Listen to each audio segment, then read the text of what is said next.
كل سنة وأنا طيب، وكل عام وأنتم بألف خير. مع أني ما عنديش شغل كنت نبي نشتغل لكن ما حصلتش فرصة عمل ونقعد عامل، مع أني والله بشهادتي، لكن يلا الله غالب علي وخلاص. بقى لو نشوفوا الناس اللي تشتغل، بما أن اليوم عطلة والناس كلها معطلة عدا القطاع الخاص طبعا، عندها مشاكل هذه كلها ولا؟ بس يا ريت يستثمروا اليوم هذا ويناقشوا في احتياجات وقضايا ومشاكل جوهرية تخص عملهم.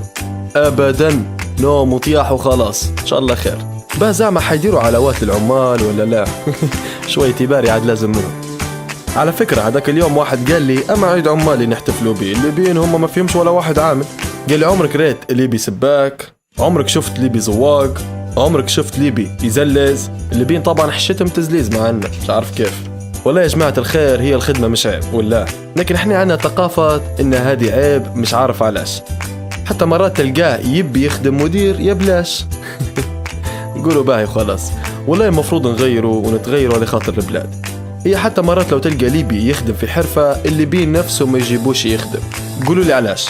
اولا الليبي غالي، تاني حاجة يوم يجيك و10 ما يجيكش، ويوم مرته مريضة، قصة متمش بكل طبعا. هذا علاش يحبوا الليبيين يجيبوا العمالة الأجنبية. إن شاء الله خير وخلاص. اليوم معناها عيد البنك لا. إن شاء الله كل سنة وأنتم طيبين يا عمال العمالية.